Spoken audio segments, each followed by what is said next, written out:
Solo drills are one of the best ways to work on your form and your performance. Not only can you do them anywhere, you can do them anytime. But the only downside is that you are alone. That means there is nobody watching your form, nobody who can correct you if something goes massively wrong. That's why today I want to talk about solo drills and how you can make sure you are doing them correctly and not drilling bad habits into yourself.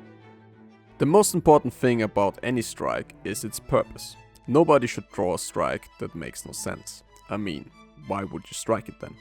So with every strike, ask yourself what it is supposed to achieve.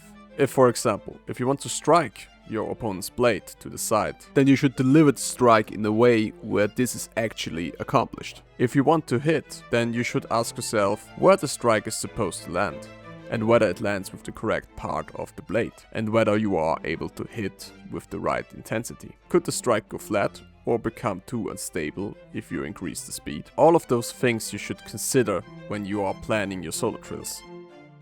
That footwork makes up 50% of fencing and is an essential part of training should be clear to anyone who has been following this channel for a while. What applies in sparring should also apply in training, and that includes your solo training. Footwork shouldn't just be there. Just like in the previous point, you need to ask yourself, what do I want to achieve with it? That means you shouldn't just take a step with every strike, because it is somewhere written in the source, but you should understand how and why you're taking the step. An example could be that you use a passing step instead of a normal fencing step, because it creates a much better angle for the hit. Other reasons could be that you want to train closing the distance as fast as possible, or maybe you only want to use the lunge because you're only going for the hands and don't need big footwork. You can also do these techniques in all kinds of directions, but I also have to say very clearly that it can make sense not stepping at all if you only want to focus on the strike itself. Sometimes it's better to have no footwork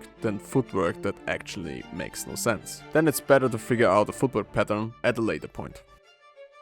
If the strike and the footwork fits together, you can come up with all kinds of different scenarios for your strikes.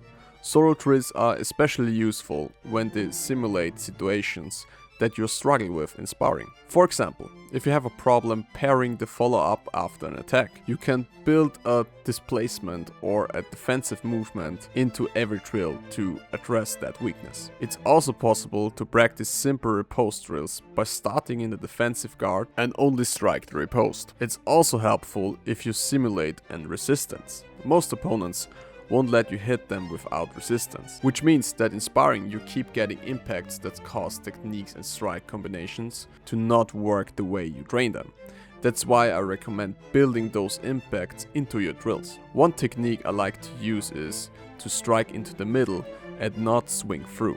That way I always expect that my strike will either be displaced or that it will actually hit. When we come up with combinations and techniques or take them from the source, they usually seem logical and effective to us, until someone comes along and proves the opposite. For your own solo drills and techniques, always think about the counter and try to build it in as an impact as much as possible. That could be an additional step, for example, or maybe a feint that breaks your opponent's game. This way you make sure that the drills don't only work in their perfect form, but that they also work in their individual components. That said, you should also think about how useful it really is if your sequences and solo drills go longer than 3 strikes, and whether they are still realistically applicable if your opponent hits into your first or second strike, or if your desired game doesn't happen. The more strikes, the more unlikely it becomes that you actually will be able to pull off exactly those techniques you drilled.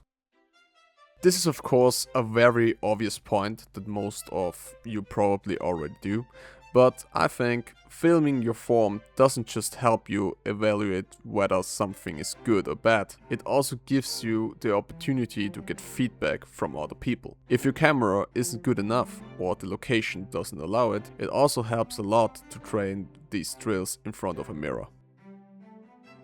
What makes solo drills so good is that you can do them alone anytime, but that probably makes some of you wonder whether you should introduce a dedicated training session for them. Actually, I wouldn't say no to this idea, but what makes solo drills such a good training tool is that you can do them daily from everywhere. So I would recommend that you do 10 minutes per day instead of having a separate training only for solo drills. Because that's how you learn the fastest. Doing 10 minutes of solo drills in front of the mirror every day gives your progression a massive boost and helps you get the results as quickly as possible.